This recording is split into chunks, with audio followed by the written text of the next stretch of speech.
Movie opens up with the European mercenaries William Guerin and Pero Tovar riding through a desert with a group of men. Unfortunately, they are chased by some bandits for infiltrating their territory, so they quickly hide out in a cave. William and his troops have been riding for more than 6 months in China in search of a magical black powder. It's believed that the powder turns air into fire and kills dozens of men at one time. It's the weapon of everyone's dreams. William and his team have lost more than 20 men, and with no map, food, or medicine, Tovar is fast losing hope. He insists on dropping the mission and returning back home, but William is determined to finish what they started. They take inventory of what they have left and discard whatever they deem unnecessary, including a heavy magnet. How does that work anyway? However, William decided to keep it, as it can be used to make a compass. Suddenly, the group hears strange noises, and they come under attack by a mysterious creature. This movie's based on real events. Several of the men are finished off, but William bravely kills the monster and cuts off its hand. He then decides to carry the severed arm with him, hoping that someone can identify it later. As they continue their journey towards the Great Wall, the group is reduced to just William and Tovar. Soon, they are greeted with multiple arrows from Chinese soldiers of the Nameless Order. Left with no choice, the 2 Europeans immediately surrender. As they are being taken inside, they reveal the monster's arm. Seeing this, the soldiers are stunned, so they rush to alert their superiors. General Xiao, strategist Wang,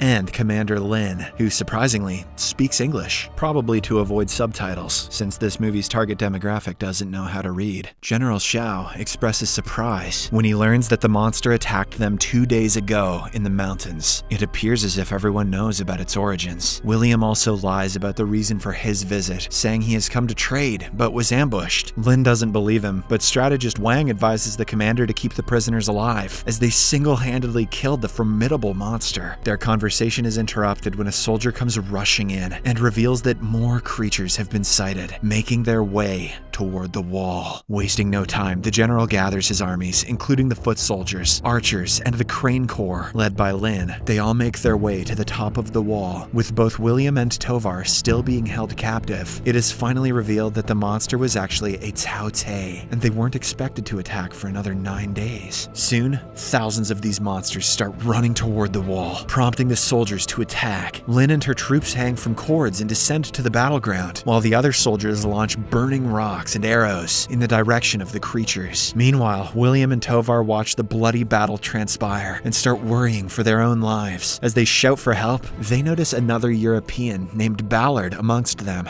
"I'm something of a European myself," says Ballard. Soon, the queen monster reveals herself, and General Xiao orders his army to attack her. However, she effortlessly evades all attacks and orders her subjects to climb the walls. In response, General Xiao directs his men to engage in close combat. One monster manages to reach the top and starts massacring anyone it can lay its hands on. Amidst the chaos, William and Tovar convince Ballard to free them. After this, they expertly kill the creature on the wall and some more down below, until the queen aborts the attack and retreats. This earns Matt Damon and the Mandalorian the respect of General Xiao, and he allows them to stay as guests instead of prisoners. However, Xiao worries that the monsters have evolved and become more powerful and intelligent. In the next scene, William and Tovar finally get to speak with Ballard, and it's revealed that the latter had also come to China in search of black powder 25 years ago. However, after he was taken captive, he signed a deal with the Chinese to teach them English and Latin in exchange for freedom. At night, William and Tovar are honored by the Nameless Order for their courage and valor. There, William shows off his archery skills to the delight of everyone in the room. He also gets to know Lin and learns that they are the same. Both of them were sent off to the army at a very young age. However, Lin thinks otherwise, and she takes him to show how she fights when hanging from the cord. She tells him about trust and explains that in this army, they fight for more than food and money. They give their lives to something more. They have trust in each other, in all ways, at all times. She then tries to get William to jump, but he doesn't quite trust her enough, thus proving that they are not the same.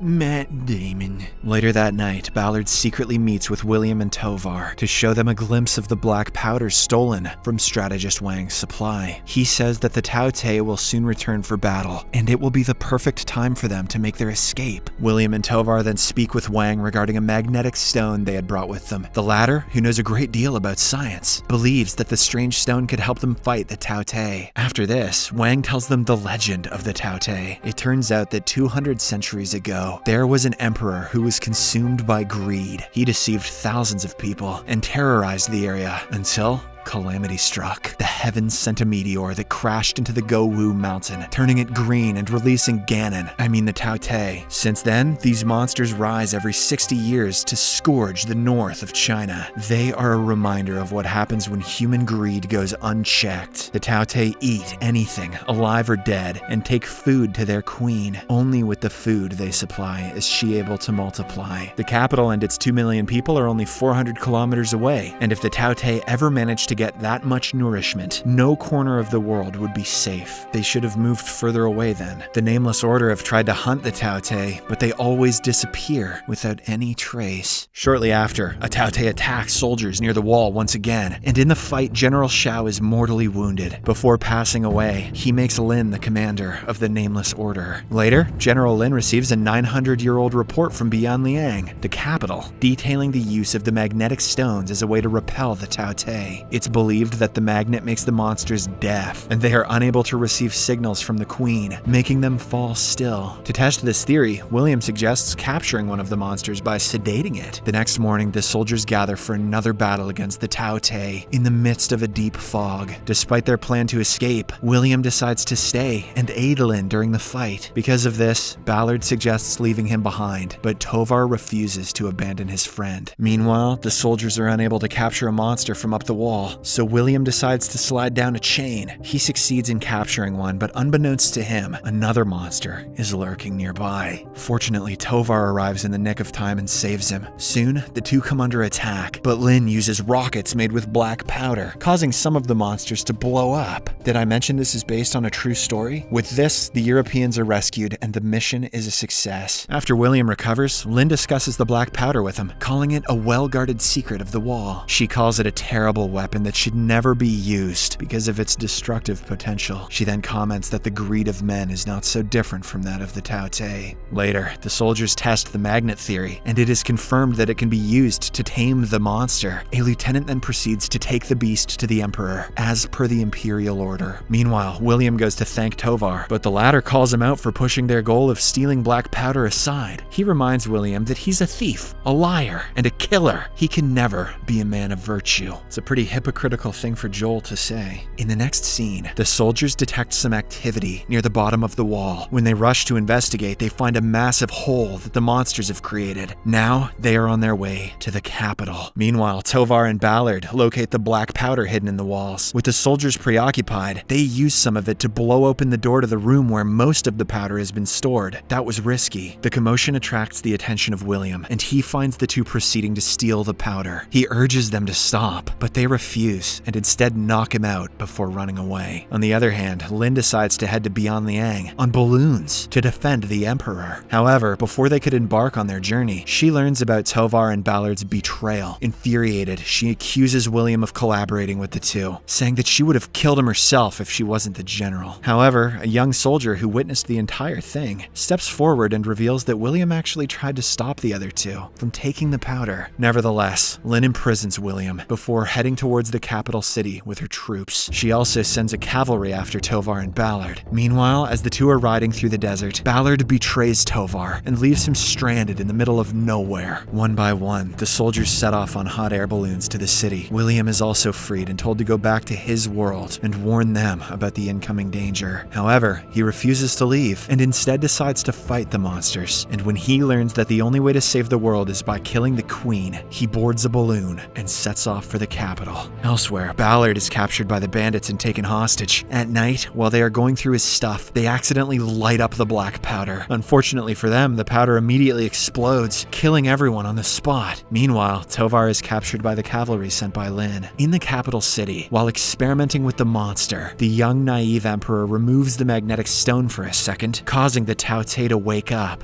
He eventually gets the situation under control, but by that time, it's too late. The creature has already summoned thousands of Tao Te to its location. In no time, most of the city is ravaged by the deadly beasts. Lin and her group use hot air balloons to fight the Tao Te over the city, but the balloons start bursting into flames, sending some of the soldiers straight to their deaths. Lin almost meets a similar fate, until William arrives just in time to rescue her. As they regroup, they notice the queen being surrounded by thousands of Tao Te. In the next scene, Lin Lin and the others meet the Emperor and propose a plan to use the captured Tao Te to kill the Queen. The Emperor agrees and directs them to the beast in the dungeon. There, the troops lace the beast with explosives and feed it meat to bring it to the Queen. They try to sneak through the underground canal to avoid trouble, but a Tao Te suddenly shows up. With time running out, a young warrior selflessly sacrifices himself. Who was that guy? Damn. Hence allowing the others to continue the mission. William, Lin, and Wang then go into a tower and carefully release the captured Tao Te as it rejoins the other monsters. William and Lin head up the tower and take out the Queen, while Wang stands guard at the bottom. William gets a good aim from the top and fires rockets at the Queen, but she is shielded by larger beasts with thick scales. Did I mention this is based on a true story? Eventually, the beasts storm the tower and begin to attack. Wang, who is at the bottom, throws Lin the magnet right before he is killed. With very little time left, William gets an idea. Since the magnet renders the creatures immovable, he wants to use it to isolate the Queen. So,